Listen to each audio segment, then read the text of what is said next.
Kit, I'm very glad that you're here for this segment, because this is a piece by Lee Fong over at his Substack, which I encourage you all to subscribe to, explaining how a potential Biden replacement process would work at or after this year's Democratic National Convention in the great city of Chicago, Kit's hometown. And Kit is going to be covering that as an on-the-ground citizen journalist. So that makes this story all the more interesting, especially with you here, Kit. So if Biden steps aside, lobbyists poised to select Democratic presidential nomination. This by Lee Fong. The president's determination to persist on the ballot until the early stages of the primary process has effectively preempted the possibility of a credible Democratic challenger mounting a traditional bid for the nomination.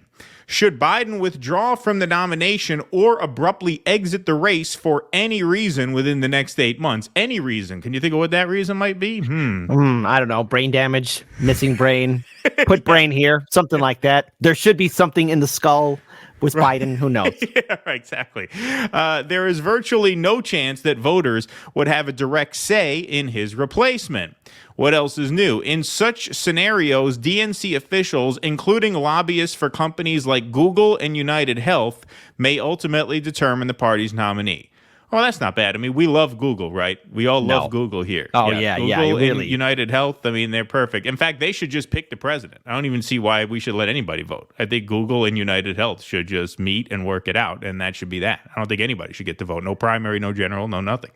The presidential primary filing deadline has already passed for 41 states and territories. The two other declared candidates, Representative Dean Phillips and Marianne Williamson, are unlikely to garner enough delegates to secure enough to secure the nomination. Well, Lee must not have been following the news all that closely, because Marianne Williamson is out by now. So she's definitely not securing anything. And Dean Phillips, yeah, I'd say it's a long shot at best. Under such circumstances, the Democratic Party could select its presidential nominee through one of two insider-dominated avenues. If Biden exits the race before mid-August, so the convention starts August 19th, the decision would fall to the Democratic National Convention scheduled August 19th to 22nd in Chicago, where 739 superdelegates and 3,933 pledged delegates would hold sway. This convention-based nomination path would involve a frenzied scramble to secure the majority of delegates. Superdelegates, compromising party insiders such as lobbyists, fundraisers, strategists, and elected officials, enjoy the liberty to support any candidate of their choosing. Pledged delegates allocated through the primary elections are selected through a process overseen by the state parties. In the event of Biden's departure before the convention, his pledged delegates would become unbound, free to back alternative candidates. The last time convention delegates selected a Democratic presidential nominee, not voters, was in 1968, where the party selected then Vice President Hubert Humphrey. The convention, also set in Chicago that year, faced riots and protests over Humphrey's support for the Vietnam War. He won the nomination without running as a candidate in a single primary. We're coming back to Chicago right now. However, if Biden were to exit the race post-convention, the decision would rest solely with a select group of DNC insiders. According to the DNC charter, this process would be governed by rules established by the DNC Rules and Bylaws Committee, followed by a selection and approval process involving DNC members, a group of party loyalists that serve as super delegates. Minion Moore, co-chair of the DNC Rules and Bylaws Committee, is an influential lobbyist who previously served as an aide to Bill and Hillary Clinton and now works at Dewey Square Group. DSG has worked for a variety of corporate interests. Lyft tapped DSG to fight proposals in California and Massachusetts that would force the company to provide benefits and minimum wage to its drivers. But wait, it gets better. Moore, who is simultaneously serving as the convention chair of the Democratic Convention in Chicago this year, served as a board member with the Black Lives Matter Foundation, the group that spent $6 million in donations raised after the death of George Floyd to purchase a mansion in Los Angeles. Moore's firm, Dewey Square Group, was also retained by the BLM Foundation in 2020 and 2021 and received over $1.2 million from the group. It gets even better than that, though. James Roosevelt Jr., grandson of President Franklin Delano Roosevelt. Oh, he must be a solid guy, right? Grandson of FDR? Yeah, FDR? No, probably not. Sounds solid, right? No. He's the other co-chair of the DNC Rules and Bylaws Committee. He is a registered lobbyist with the law firm Verrill in Boston, Massachusetts, where he guides various healthcare interests. He previously served as the chief executive of the Tufts Health Plan, a health insurance company that is now a part of Point 32 Health. Roosevelt played a role in the 2020 effort by establishment Democrats to falsely tar then Holyoke Mayor Alex Morse of inappropriate sexual behavior. Remember, Alex Morse was the progressive Democrat running against Richie Neal in Massachusetts. The smear campaign was used to undermine Morse, who had challenged Representative Richard Neal, then the most powerful Democrat on the Tax Writing Ways and Means Committee. So, I know that was a lot, but it's important because what he's saying here is that should Biden drop out, this will go one or two ways. If he drops out before the DNC, then you have a floor fight circa 1968 where, yes, superdelegates vote and pledged delegates vote, but here's the key here. They shut the voters out of the process by leaving Biden on the ballot through the primary calendar. The idea is Biden needs to get enough delegates to clinch 50%. This way, his chosen people can then pick whoever they want. And Biden delegates are not going to pick a progressive or an anti-establishment candidate. Never. Biden delegates are going to pick Newsom, Whitmer, etc. If he waits till after the convention, then it gets even worse. Then it is up to the superdelegates and insiders by itself. But my suspicion is they're not going to wait till after the convention because you want the convention, you want the pomp and circumstance of the convention to be there for the candidate. Like the whole point of the convention is for your candidate to make a big speech. So what that means is that if Biden quits, and I am of the opinion right now that he's going to, you, Kit, my friend, could have a front row seat to the most raucous convention in 50 years. So first, do you think he's going to drop out? And second, how excited are you to be there when it all goes down? Well, I think that's how it's going to work out. I really do. I'm not just saying that because you're here. Well, to answer the second question, I'm very excited that we are going to be covering the DNC convention, and it's going to be here in my backyard. Myself and Daniel, we are trying to pool together our resources to cover it.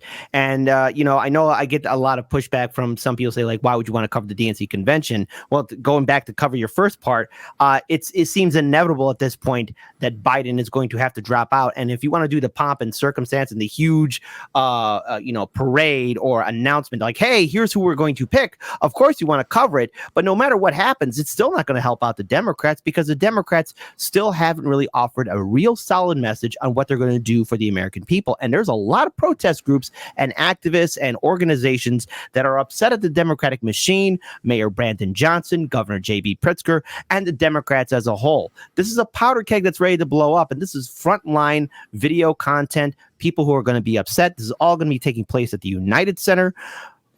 The fact that Biden could potentially drop out, okay, who do the Democrats have? Kamala, Gavin Newsom, or whoever else they're going to try to pull out their hip back pocket?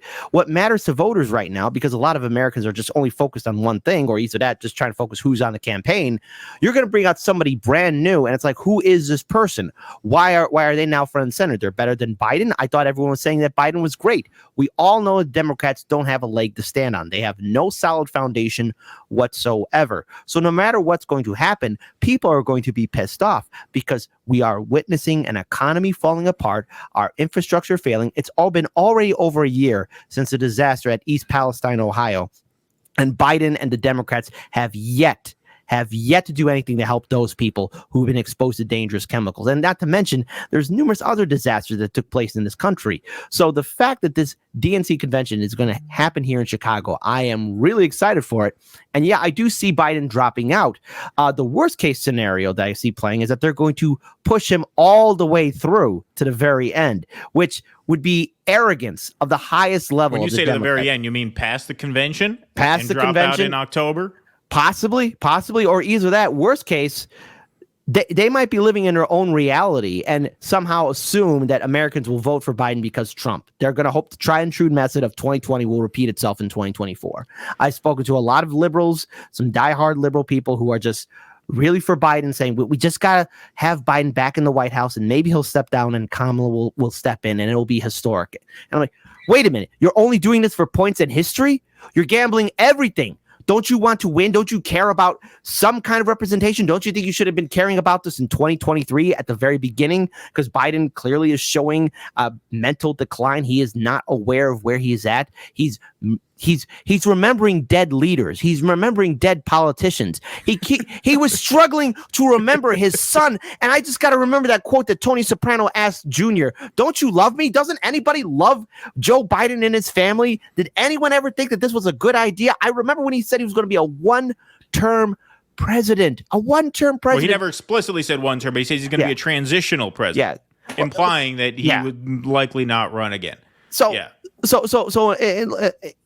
Obviously, I do hope the first option takes place and that he does drop out, because then I want to see the Democrats fight each other. I want to see who they're going to pick and what kind of candidate is going to be their front card person, that who they're going to have as their leading general, because I want to then find out who is really financing them. If it's Gavin Newsom, if it's Kamala, or if it's some other shit-lib Democrat. It won't be Kamala. Because Kamala can't win either. Kamala has a worse chance of winning than Joe Biden, which is why he picked Kamala, because he knew if he picked a VP who could possibly win, a more electable VP than him or a more competent VP than him, he'd have been out the door a year ago, right? The only reason he's still there and he's even in the conversation is because they know Harris would certainly lose. So my prediction is they keep Kamala where she is at VP. They say, we love Kamala as vice president. That's a great role for her, blah, blah, blah. And I think it will be Newsom. And I switched to this prediction relatively recently. I thought through the fall of last year that no, Biden's the incumbent. They're just going to ride it out with him come hell or high water. The Gaza thing changed that because the bottom fell out of Biden's coalition since his response to this. Because it's one thing to have the suburban, affluent, moderate conservatives turn against you by 10, 15 points. They're always going to split on the margins, 10, 15 points. But when you have coalitions like young voters and Arab voters who are so central to Democrats' chances, just abandon you in droves to the point where now less than 20% of Arabs are saying they're going to vote for Biden, he cannot stand that. You cannot win with numbers like that. And that's why I think they are going to swap him out. Not to mention now, since this special counsel report came out, 86% of voters now say he's too old. Let's go to some video where Karine Jean-Pierre is asked about this. Karine, a new ABC News Ipsos poll denial. of Americans think Biden is too old to serve another term. She just said that right here. Karine, a new ABC News Ipsos poll shows that 86% of Americans think Biden is too old to serve another term. That is a higher percentage than what we found in a previous poll in September. So clearly, polling shows this is a persistent issue. What is the White House strategy to try and change that perception? So look, we're going to continue to lead on leadership, right? We're going to continue to focus on what this president has been able to get done, what the president has been able to get done on behalf of the American people. And look, I'll quote a little bit of what the First Lady said, I think incredibly well, just a couple days ago. President Biden does more in 1 hour than most people do in a day. His age with experience and expertise. He does more in an hour than most people do in a day. Well, that's because he's the president, okay? Yes. Yeah, the president has more to do than the average schmuck. That's not an answer. That's not an answer. But show me video that he's really doing this, because this man, I saw him at that event in Lahaina where he was there with the victims. That's what Jon Stewart said. Show me him doing things, because every video that we've seen of Biden, he looks like this. He doesn't know where he's at. He's gasping for air. He looks confused. He's stuttering. He's stammering. So there must be two Bidens. One that's really drugged up so that he knows what he's doing behind closed doors with no cameras rolling. And then there's a Joe Biden we see he's on that crash down. He's going down from that high after being juiced up. I mean, what is it? Because I don't believe her. I don't believe that word salad that she's given us, because Biden reminds me of Grandpa Simpson, who's eventually going to start yelling at the clouds. Yeah, well, that's exactly what Jon Stewart said. And by the way, folks, if you're wondering why none of your favorite content creators are covering the Jon Stewart thing that much, it's because Comedy Central are absolute Nazis when it comes to copyright. They'll actually take the stream down and pull the video if you show their stuff, which, by the way, Comedy Central, if you want the Daily Show to be relevant again, you got to ease up on the copyright thing. It's fair use. You got to let people use the stuff. Otherwise, you're going to be out of the zeitgeist because nobody's going to be able to share your stuff. I actually covered it, but I read an article from the New York Post on today's show. So that's the only way around it. But otherwise, I can't really play any videos. Yeah, otherwise you can't play it. The New York Times just wrote a funny article about it, so we'll probably cover that on Thursday. But what Jon Stewart said was, he made that joke. He said, well, if he's so on top of things, do you have video of him being on top of things? Because you may want to show that if you got it at this moment, right? And that's kind of what you said there. Now, there was another video that came out just a few minutes before we went on, so we didn't have a chance to pull it off the internet. But you mentioned this, Kip, before we went on air. Biden is taking a physical. He's not taking a cognitive test. He is refusing to take a cognitive test. The first one in U.S. history. Trump took a cognitive test. Yes, every other president.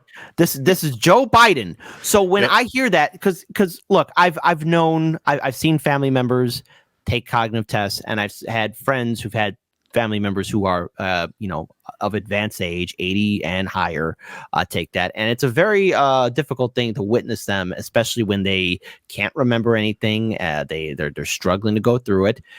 Biden has to prove to the American people that he's still competent. The fact that he has said that he's not going to do it and his advisors are saying that it's A-okay is evidence enough to me to prove that I was correct in 2020 when we said that Biden was on decline. Everybody who said that there was something wrong with Biden, we have been proven correct for the fact that he is not going to be taking the test. By not taking the test, vote blue no matter who, your old dog is telling the world that there's something wrong with him.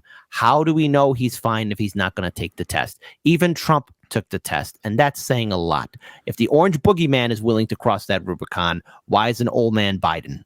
Yeah, and if this special counsel report was such a hit job and it was so unfair, here's your chance to prove it. Take the test, ace the test, and then everybody shuts up. Exactly. I'll apologize on air. I will apologize on air. If Biden gets a full-on A+, I will say, hey, look, I guess the old dog knows what he's doing.